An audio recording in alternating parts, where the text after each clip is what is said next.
E aí, será que a computação quântica vai destruir o Bitcoin?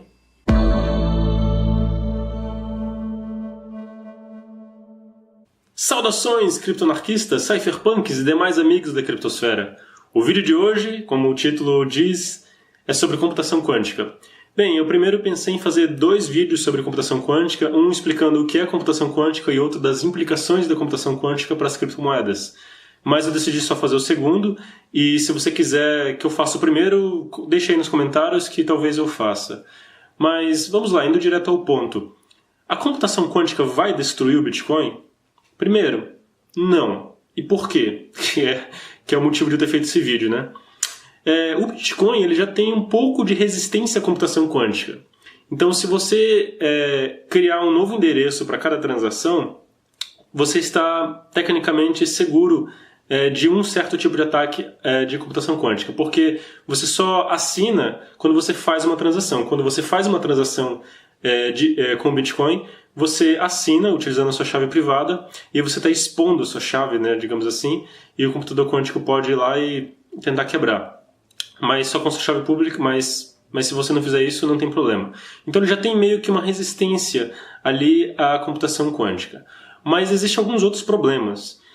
E para responder essa pergunta, se a computação quântica como a computação quântica vai afetar o Bitcoin, primeiro preciso entender que a computação quântica ela não é uma computação que é muito mais eficiente em tudo. Tem certas coisas até que a computação quântica é menos eficiente do que um computador convencional, por mais absurdo que isso pareça. Agora, existem certos algoritmos, e são poucos os algoritmos quânticos, ok? É uma área que está ainda em desenvolvimento. Existem certos algoritmos, você está vendo alguns aí na tela, que são quânticos e eles exploram efeitos de superposição quântica e alguns outros efeitos quânticos para que a computação seja mais rápida, né? Dois desses algoritmos, o algoritmo de Grover e o algoritmo de Shor, que são os mais famosos, eles podem sim ser utilizados para atacar o Bitcoin, mas fique tranquilo, até o final desse vídeo você vai entender por que você pode ficar tranquilo em relação a esse assunto.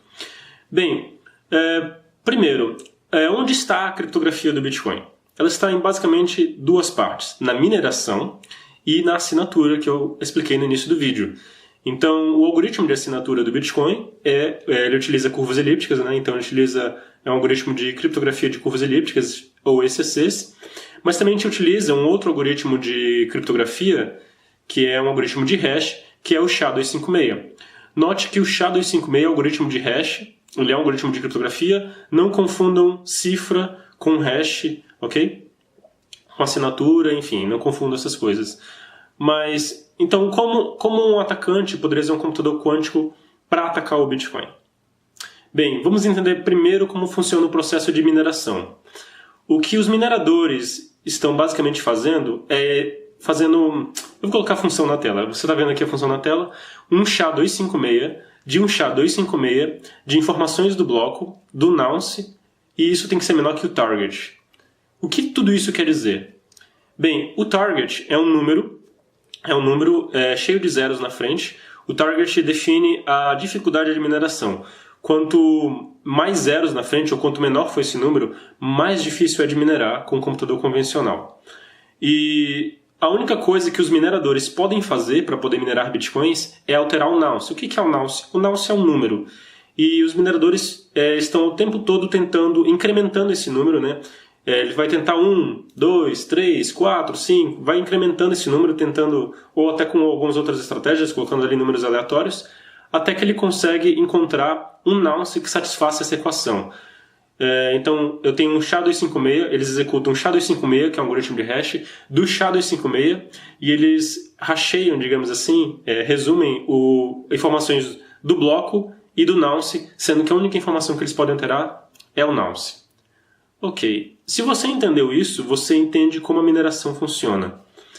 E por que um computador quântico? Basicamente, porque um computador quântico ele é mais eficiente em mineração. Isso, o computador quântico ele pode utilizar o algoritmo de Grover para tentar, digamos assim, não é quebrar, mas executar isso de forma mais rápida.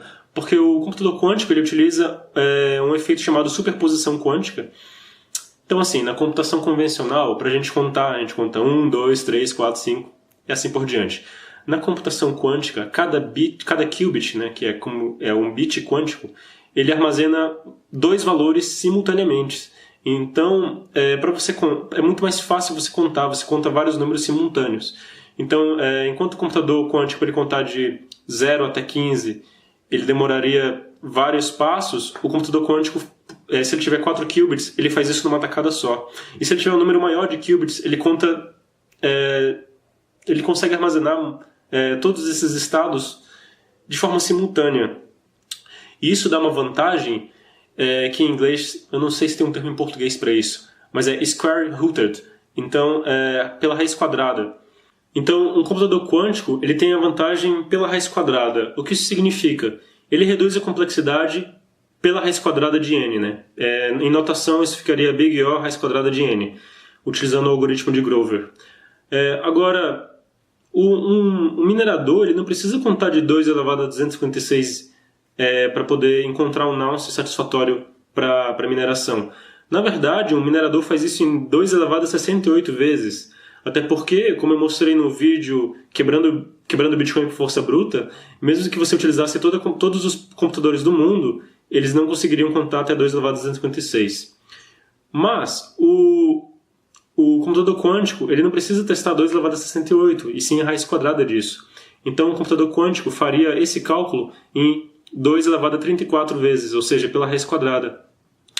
E aqui a gente nota um fato curioso, que é citado no white paper da IOTA pelo professor matemático Dr. Sergei Popov, que números é uma coisa óbvia, mas números pequenos têm raiz quadrada pequena. Então, o que o professor Popov fez para que a IOTA fosse resistente à computação quântica no Proof of Work, né? Eu expliquei no início do vídeo como funciona o Proof of Work. Ele reduziu a complexidade desse Proof of Work. Então, se nós temos um Proof of Work pequeno, o computador quântico não tem uma vantagem muito grande na mineração. Essa seria uma das maneiras de, no futuro, o Bitcoin ser um pouco resistente na mineração. Lembrando que a cada 2016 blocos o target é recalculado, então os computadores quânticos fariam uma festa por 2016 blocos, até que a dificuldade aumentaria e seria custoso também para os computadores quânticos minerar bitcoins. Bem, isso foi só na parte de mineração. Existe ainda ataques ao algoritmo de assinatura, porque como você está vendo na imagem, existem certos algoritmos que são vulneráveis à computação quântica, mas existe toda uma área da criptografia chamada criptografia pós-quântica, que está sendo desenvolvida agora, inclusive tem um concurso do NIST sendo feito, sendo realizado, que são algoritmos resistentes à computação quântica. Então, logicamente, curvas elípticas não são resistentes à computação quântica, mas existem outros algoritmos, o WOTS, que é utilizado na IOTA, resistente à computação quântica, e o Bitcoin, se eu não me engano, ele tem um BIP, que é um Bitcoin Improvement Proposal.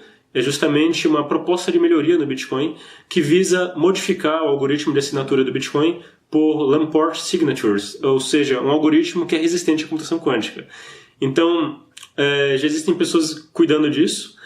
Lembrando que se você utilizar uma chave para cada transação, você está salvo disso no Bitcoin.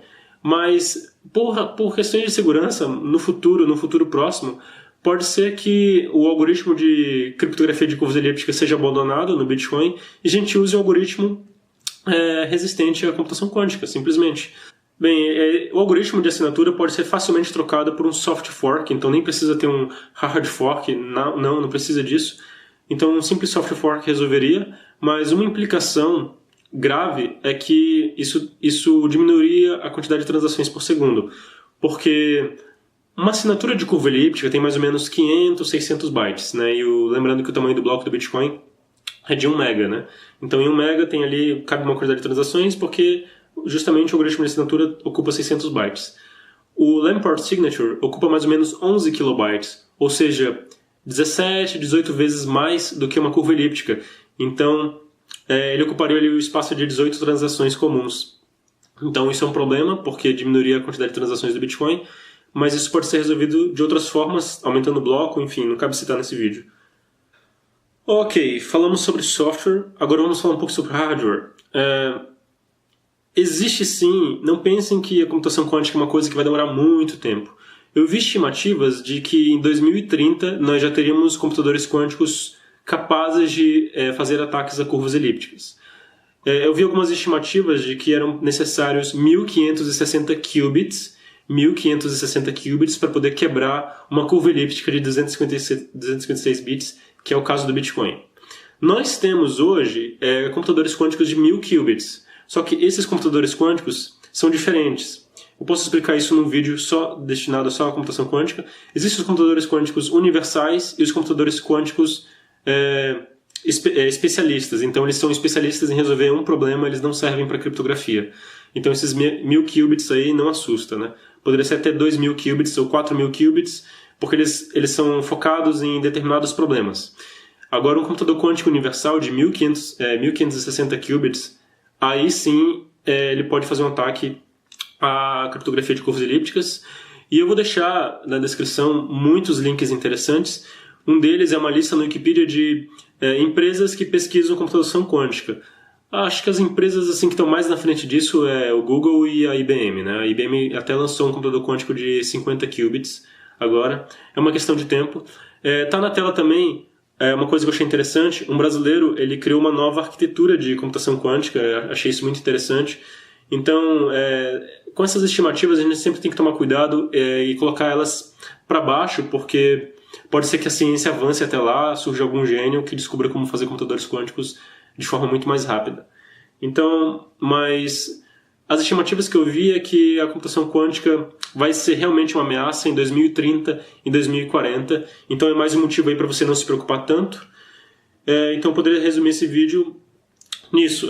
O Bitcoin ele já tem uma certa proteção à computação quântica. Se você trocar toda vez o seu endereço, né, porque você só revela detalhes da sua assinatura no momento em que você assina, no momento em que você faz uma transação. A computação quântica é mais grave na mineração. Na mineração eu vejo ela como mais grave, não na assinatura. A assinatura é só trocar o algoritmo de assinatura com um software fork, como eu sugeri. E na mineração a gente vai ter que fazer alguma coisa lá na frente. Eu acho que a computação quântica é um dos dois problemas mais graves aí em relação às criptomoedas que nós vamos enfrentar.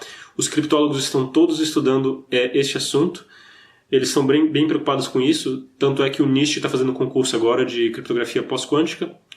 Mas, passado isso, eu acho que é possível que o Bitcoin diminua a dificuldade do Proof of Work, para que os computadores quânticos não obtenham uma vantagem tão grande assim contra ASICs, placas de vídeo, computadores normais.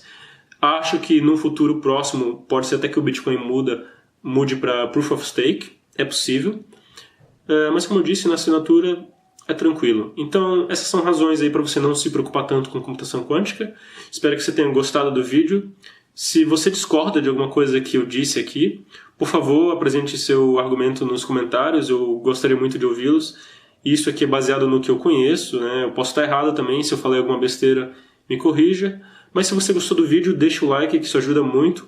Compartilhe esse vídeo quando alguém falar a computação quântica vai destruir as criptomoedas e tal. Compartilhe esse vídeo. Nós estamos bem preparados para isso. Eu acho que tem um BIP para trocar o algoritmo de assinatura do Bitcoin, não tenho certeza, eu vi isso uma vez. Se eu encontrar, eu coloco aqui na descrição. Então, por esse vídeo é isso, até o próximo vídeo.